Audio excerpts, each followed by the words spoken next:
Hi hello அனைவருக்கும் வணக்கம். நான் உங்கள் ராமச்சந்திரன். இது உங்கள் ராம்சன் அகாடமி. நண்பர்களே, நம்ம பாருங்க, பிஜிடிஆர்பிக்கான தமிழ் எலிஜிபிள் டெஸ்ட் வந்து நம்ம நியூ எடிஷன் புக்கு தாங்க நம்ம வந்து பார்த்துட்டு இருக்கோம். ஓகேங்களா? ஸோ மேக்ஸிமம் இன்னொரு 2 or 3 வீடியோஸ் வந்து பார்த்தீங்கன்னா இந்த நியூ எடிஷன் முடிஞ்சிடும். உங்களுக்கு தமிழ் எலிஜிபிள் டெஸ்ட்டுக்கு வந்து முழுசாக வந்து கவர் ஆகிடும். ஏன்னா நம்ம சண்டே வந்து பார்த்தீங்கன்னா உங்களுக்கு டெஸ்ட் சொல்லியிருக்கோம் இல்லைங்களா? ஸோ அதை பற்றி தெளிவான வீடியோ ஒன்று நான் வந்து கொடுத்துட்றேன் உங்களுக்கு, எப்போ டெஸ்ட் எப்படி டெஸ்ட்ன்றதையும். ஓகேங்களா? சரி, இந்த வீடியோவில் நம்ம 4th கொஸ்டின் தான் நம்ம வந்து பார்க்க வரோம். அதில் பன்முக கலைஞர் தான் நம்ம வந்து பார்த்துட்டு இருக்கோம். கண்டிப்பாக அதுல இருந்து 1 or 2 கொஸ்டின்ஸ் இருக்கும் அப்படின்றத நம்ம வந்து பார்த்தோம். அதன் அடிப்படையில் நம்ம லாஸ்ட் வீடியோவில் ஒரு கொஸ்டின் கொடுத்துருந்தோம் இல்லையா, அதுக்கான ஆன்சர் பார்த்துட்டு இந்த வீடியோக்குள்ள போயிடலாம் பாருங்க. மலேசிய மண்ணில் சுபாஷ் சந்திர போஸின் இந்திய தேசிய இராணுவத்தைச் சேர்ந்த தமிழ்நாட்டு வீரரான மலேயா கணபதி இறந்ததை அறிந்து கயிற்றில் தொங்கிய கணபதி எனும் கட்டுரை நூலை எழுதிய போது கலைஞரின் வயது. ஸோ அவரோட இந்த இறப்பு செய்தியை கேட்டு என்ன பண்ணியிருப்பாரு, கயிற்றில் தொங்கிய கணபதி அப்படின்னு ஒரு சிறிய கட்டுரையை வந்து எழுதியிருப்பாரு. அப்போ வந்து கலைஞரோட வயது என்ன அப்படின்னு வந்து பார்த்தீங்கன்னா 22 வயது. பி தாங்க இதுக்கான ஆன்சர். ஸோ 22 வயதுல வந்து பார்த்தீங்கன்னா அவர் வந்து என்ன பண்ணியிருப்பாரு, இந்த கயிற்றில் தொங்கிய கணபதி அப்படின்ற கட்டுரையை வந்து எழுதியிருப்பாரு. ஓகேங்களா? சரி, இன்னைக்கான 10 கொஸ்டின்ஸ் பார்க்கலாம் பாருங்க. ஸோ அதுக்கு நம்ம சேனலுக்கு என்ன புதுசாக வந்து நம்ம சேனலையும் சப்ஸ்கிரைப் பண்ணிக்கோங்க. கூட பக்கத்தில் ஒரு பெல் பட்டனை கிளிக் பண்ணி நோட்டிஃபிகேஷன் ஆல் அப்படின்றதையும் கொடுத்துக்கோங்க. ஆங்கிலேயருக்கு எதிரான எதிர்ப்புணர்வு கலைஞரிடமும் இருந்தது என்பதை காட்டும் நூல் எது? ஸோ ஆங்கிலேயருக்கு எதிரான ஒரு எதிர்ப்புணர்வு வந்து பார்த்தீங்கன்னா கலைஞர்கிட்ட இருந்தது அப்படின்னு சொல்லிட்டு அந்த காட்டக்கூடிய அந்த நூல் எது?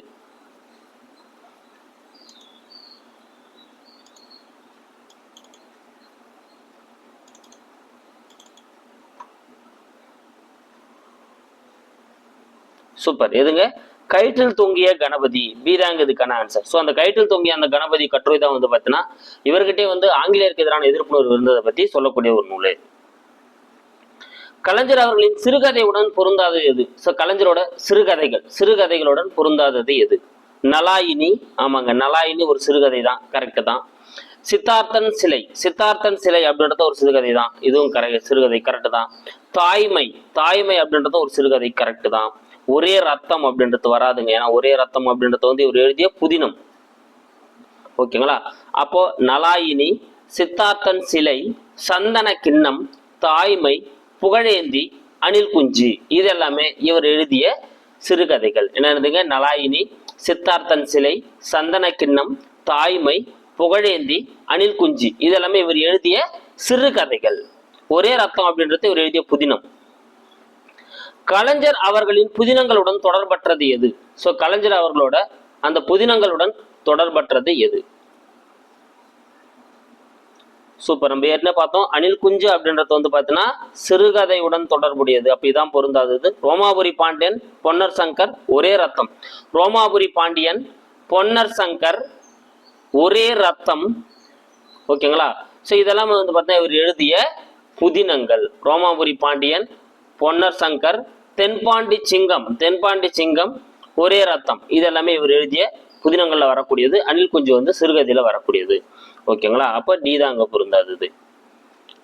கலைஞர் அவர்கள் தன் வரலாற்று நூலான நெஞ்சுக்கு நீதி என்பதை எத்தனை பாகங்களாக வந்தது? ஸோ நெஞ்சுக்கு நீதி அப்படின்றது தன்னோட வாழ்க்கை வரலாற்று நூலா வந்து என்ன பண்ணியிருப்பாரு, வெளியிட்டிருப்பாரு. அப்படி அந்த நெஞ்சுக்கு நீதி அப்படின்றது எத்தனை பாகங்களா எழுதி வெளியிட்டார் அப்படின்றத உங்களுக்கு கேள்வி. சூப்பர். இதுக்கான ஆன்சர் எதுங்க? 6 பாகங்கள். அது எத்தனை பாகங்களா வந்திருக்கும்? 6 பாகங்களா தான் வந்து அந்த நெஞ்சுக்கு நீதி அப்படின்ற அந்த தன் வரலாற்று நூல் வந்து வெளிவந்திருக்கும். கலைஞர் அவர்கள் இலக்கண நூலுக்கு இலக்கிய சுவை தோன்றுமாறு எழுதப்பட்ட நூல் எது? இது ஒரு இலக்கண நூல் தான், ஆனா அதுக்கே வந்து ஒரு இலக்கிய சுவை தோன்றுமாறு வந்து எழுதியிருப்பாரு. அப்படி எழுதப்பட்ட நூல் எது அப்படின்னு பார்த்தீங்கன்னா எதுங்க?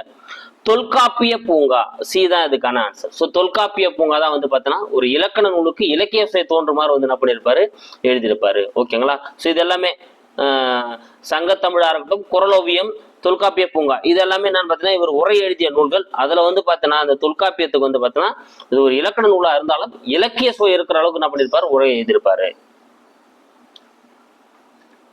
தொல்காப்பிய பூங்காவில் எத்தனை ஓமைகளை கலைஞர் பயன்படுத்தி உள்ளார்? ஸோ தொல்காப்பிய பூங்கால வந்து பார்த்தீங்கன்னா மொத்தம் எத்தனை ஓமைகளை வந்து இவர் வந்து கையாண்டிருக்காரு அப்படின்னு வந்து பார்த்தீங்கன்னா 150க்கும் மேற்பட்ட ஓமைகள். எத்தனைங்க? 150க்கும் மேற்பட்ட ஓமைகளை தான் வந்து தொல்காப்பிய பூங்கால வந்து கலைஞர் அவர்கள் வந்து கையாண்டிருப்பாரு.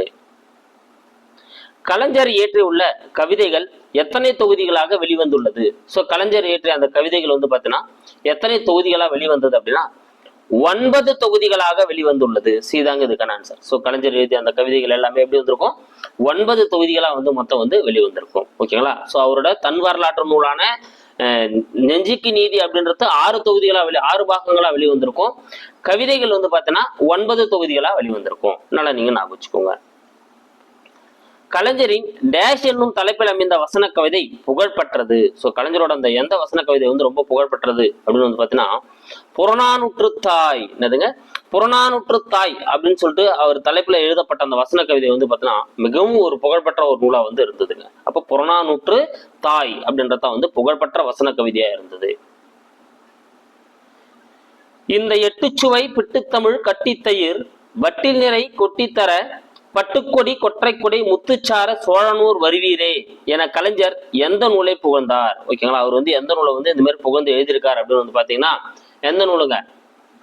சூப்பர், சிலப்பதிகாரம். ஏதான் இதுக்கான ஆன்சர். சிலப்பதிகாரம் தான் புகழ்ந்திருப்பார். இந்த 8 சுவை பிட்டுத்தமிழ் கட்டித்தயிர் வட்டில் நிறை கொட்டித்தர பட்டுக்கொடி கொற்றைக்கொடை முத்துச்சர சோழனூர் வருவீரே அப்படின்னு சொல்லிட்டு இந்த சிலப்பதிகாரத்தை பத்தி வந்து என்ன பண்ணியிருப்பாரு?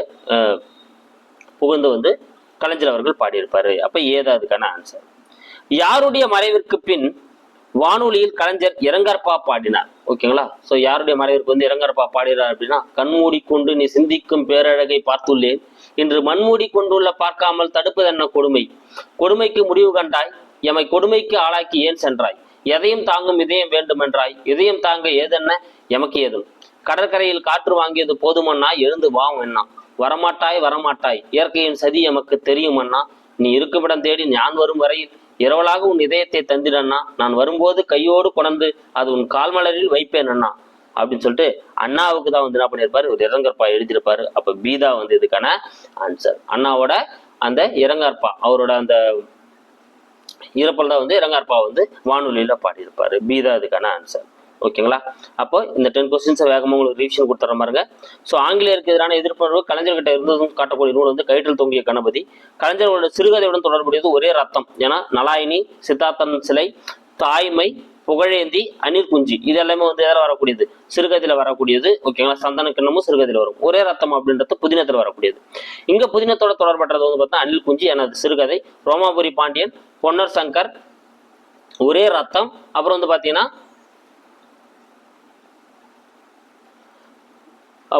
தென்பாண்டி சிங்கம் இதெல்லாமே வந்து புதினத்துல வரக்கூடியது. கலைஞர் அவர்களின் தன் வரலாற்று நூலான நெஞ்சுக்கு நீதி வந்து பார்த்தோன்னா 6 பாகங்களா வெளிவந்திருக்கும். கலைஞர் அவர்களோட இலக்கண நூலுக்கு இலக்கிய சுயதோரம் எழுதுறது வந்து பார்த்தா தொல்காப்பிய பூங்கா.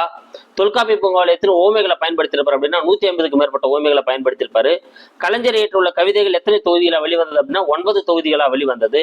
கலைஞர் என்னும் தலைப்பில் அமைந்த வசன கவிதை எந்த தலைப்பில் அமைந்த வசன கவிதை புகழ்பெற்றது அப்படின்னா புறநானூற்று தாய் அப்படின்ற தலைப்பில் அமைந்த வசன கவிதை தான் வந்து புகழ்பெற்றது. இந்த 8 சுவை பிட்டுத்தமிழ் கட்டித்தயிர் வெட்டில் நிறை கொட்டித்தர பட்டுக்கொடி கொற்றைக்கொடி முத்துச்சோர சோழனூர் வருவாயிரே அப்படின்னு சொல்லிட்டு பாடி வந்து சிலப்பதிகாரத்தை பத்தி பாடியிருப்பாரு.